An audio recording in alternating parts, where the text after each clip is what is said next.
शालिनी एक बहुत ही गरीब औरत थी जो पास्ते का ठेला लगाकर अपने घर की रोजी रोटी चलाया करती थी। वहीं दूसरी तरफ ठीक उसके सामने एक श्याम चाइनीज वैन वाला था जो शालिनी के पास्ते के ठेले से बहुत चिढ़ता था, क्योंकि शालिनी के गरीब पास्ते के ठेले पर लोगों की जितनी भीड़ लगती थी उसकी आधी भीड़ भी श्याम की चाइनीज वैन के आगे नहीं लगती थी, जिसके चलते वो हमेशा उसके पास्ते के ठेले को हटाने की कोशिश किया करता था। ऐसे ही एक दिन सुबह के समय शालिनी अपने पास्ते का ठेला लेकर अपनी जगह पर पहुंचती है, जहां वो शाम को कुछ लोगों को इकट्ठा करके बात करते हुए सुनती है।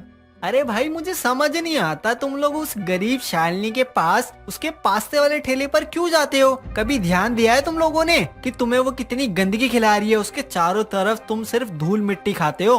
भाई ऐसा तो नहीं है, शालिनी बहन बहुत साफ सफाई रखती है और उनके पास्ता में स्वाद भी होता है। गरीब है तो क्या हुआ, अपनी मेहनत से कमाती है ना, तुम क्यों उनसे इतना चिढ़ते हो। रघु और श्याम की सारी बात सुनने के बाद वो उनके पास जाती है और कहती है, श्याम भाई, मेरे और मेरे गरीब पास्ते के ठेले की बुराई हो गई हो तो जाकर अपना काम धंधा देख लो, सुबह का समय है। शालिनी, तुझे घर जाने की क्या जरूरत है। तू अपना बिस्तर यहीं लगा लिया करना और यहीं सो जाया कर और सुबह उठकर यहीं पास्ता बनाना शुरू कर दिया कर। क्या हुआ श्याम भैया, आज सुबह से मेरे पीछे लग गए हो। पहले लोगों से बुराई, अब मुझ पे गुस्सा। लगता है अभी तक आपकी बोनी नहीं हुई है। बोनी होगी भी कैसे, जब तक तेरा पास्ते का ठेला मेरी चाइनीज वैन के आगे लगा रहेगा तब तक कुछ नहीं होने वाला। श्याम भाई, आपको मेरे गरीब पास्ते के ठेले से क्या परेशानी है? जब देखो आप इसे हटाने की बात करते रहते हैं। हाँ, है मुझे तेरे पास्ते के ठेले से परेशानी, क्योंकि इसकी वजह से मेरी रोजी रोटी दिक्कत में आ रही है।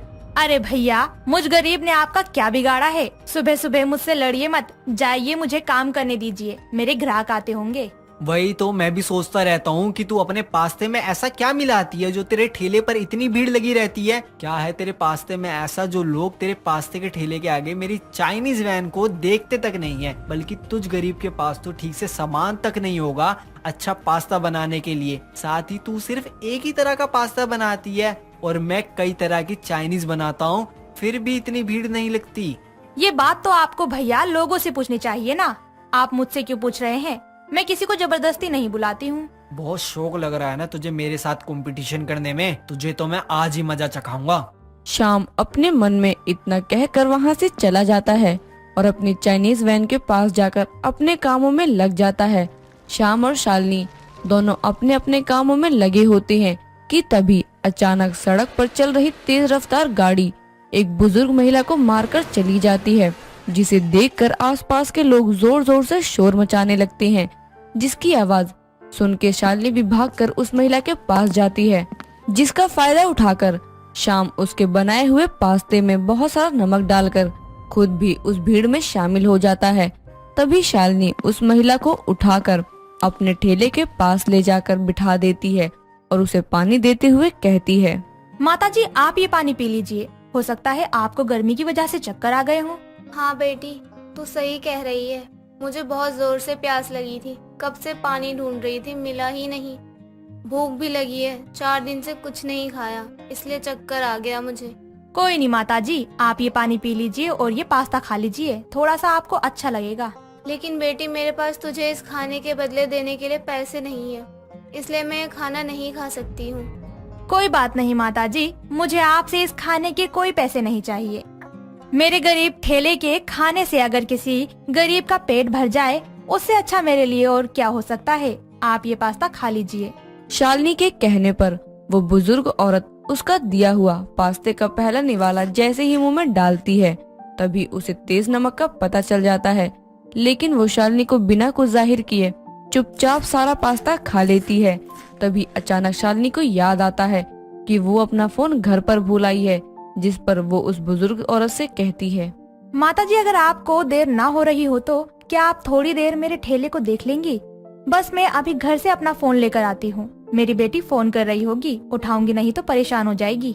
हाँ बेटी, जाओ तुम ले आओ अपना फोन, मुझे कोई देर नहीं हो रही है, जब तुम आओगी तभी मैं जाऊंगी। धन्यवाद माताजी, बस अभी आती हूँ मैं।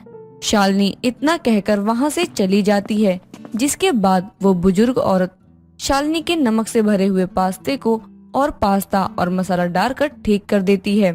थोड़ी देर बाद शालिनी वापस आती है और अपने काम में लग जाती है, तभी वहीं दूसरी तरफ श्याम अपने काम से फ्री होकर जैसे ही शालिनी के ठेले पर नजर डालता है, उसके ठेले पर लोगों की भीड़ देखकर कहता है, ये क्या है, अभी भी लोग इसके ठेले पर नंबर लगाकर खड़े हैं। या तो लोग पागल हो गए हैं या तो मैं, जिन्हें नमक भरा पास्ता खाने में इतना स्वाद आ रहा है, उसे खाने के लिए इतनी भीड़ लगाकर खड़े हैं। ये सब देखकर श्याम अपने आप में बड़बड़ा ही रहा होता है कि तभी वो बुजुर्ग औरत नमक का डब्बा लेकर उसके पास आती है और उसे नमक का डब्बा देते हुए कहती है, बेटा, जो तू खेल खेल रहा है ना, वो मैं बहुत पहले ही खेल कर छोड़ चुकी हूँ। ये ले अपने नमक का डिब्बा, जो तू उस बेचारी लड़की के पास्ते में मिलाकर वहीं छोड़ आया था, जिस पर तेरी चाइनीज वैन का नाम लिखा था। तभी मैं समझ गई थी। और रही बात लोगों के भीड़ की, तो मैंने उसके पास्ते का नमक ठीक कर दिया था, इसलिए वहाँ भीड़ है। अरे माताजी, आपको मेरे और उसके बीच में आने की क्या जरूरत है? दयावान बनकर मेरा सारा खेल खराब कर दिया। जाइए आप यहाँ से। जा ही रही हूँ मैं, लेकिन इतना याद रखना, जो दूसरों के साथ गलत करने की सोचते हैं, उनके साथ भी कुछ ज्यादा अच्छा नहीं होता है। इतना कहकर वो बुजुर्ग औरत वहाँ से चली जाती है और श्याम भी जाकर अपने कामों में लग जाता है। ऐसे ही कुछ समय बीतता है। तभी एक रोज दोपहर के समय काम से थककर श्याम अपने वैन से निकलकर उसके बगल में पड़ी बेंच पर लेट जाता है। तभी वहाँ दो चोर औरतें खाने का सामान लेने के बहाने श्याम की वैन के पास आती हैं। तभी उनकी नजर वैन में रखे गल्ले पर जाती है और वैन में किसी को ना देखकर जैसे ही वो गल्ले को उठाकर भागने की कोशिश करती हैं, तभी जाकर शालिनी से टकरा जाती हैं और पैसों का गल्ला उनके हाथ से नीचे छूट जाता है, जिसे देखते ही शालिनी जोर जोर से चिल्लाने लगती है, जिससे डरकर वो दोनों चोरनी वहां से भाग जाती हैं और उसकी आवाज से लोगों की भीड़ जमा हो जाती है। तभी श्याम की आंख खुल जाती है और अपने पैसों के गल्ले को जमीन पर पड़ा देखकर वो घबरा जाता है। तभी उस भीड़ में से एक रघु नाम का आदमी कहता है, भाई आज ना तेरी सारी कमाई ना एक झटके में चली जाती, अगर शालिनी बहन ने उन दोनों चोरनियों को पकड़ा नहीं होता तो। मतलब मैं कुछ समझा नहीं। मतलब ये है भाई कि तेरे वैन में ना किसी को ना देख कर ना दो चोरियां घुस गई और ना तेरे पैसों के गल्ले को उठाकर भागने की कोशिश कर रही थी। तभी शालिनी बहन से टकरा गई, इन्होंने शोर मचाकर उन्हें भगा दिया। ये चाहती तो चुप रहती, क्योंकि तू तो हमेशा इनसे लड़ता रहता है, लेकिन फिर भी इन्होंने तेरी मेहनत की कमाई को बचा लिया। अरे अब बस भी करो मेरी तारीफें करना। अरे ऐसे कैसे कोई मेरे सामने मेरे श्याम भाई की मेहनत की कमाई को ले जा सकता है? पैसों की कीमत हम गरीब लोगों से ज्यादा कौन जानेगा। शालिनी बहन, मुझे माफ कर दो। आज तक मैंने तुम्हारे साथ जो भी करा, तुम्हें बहुत परेशान करा, तुमसे बहुत नफरत करी तुम्हारे काम के चलते हुए, लेकिन तुमने मेरी इतनी बड़ी मदद की, मेरी मेहनत की कमाई को बचाया। आज मैं अपनी हर गलती के लिए तुमसे माफी मांगता हूँ। नहीं भाई, आप मुझसे माफी मत मांगिए, जो हुआ उसे भूल जाइए। अब मुझे समझ में आया कि लोग तुम्हारे गरीब पास्ते के ठेले पर क्यों भीड़ लगाकर खड़े होते हैं, क्योंकि उन्हें तुम्हारे ठेले पर स्वाद के साथ साथ अपनापन और अच्छा स्वभाव वाला इंसान भी मिलता है। और मैंने आज तक कभी भी किसी से सीधे मुंह बात तक नहीं की है।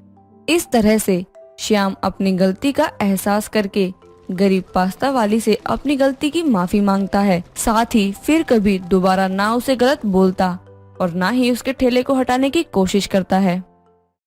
दोस्तों, अगर आपको ये कहानी पसंद आई तो इसे लाइक करें, शेयर करें और कमेंट करके बताएं कि कहानी में आपको सबसे अच्छा क्या लगा।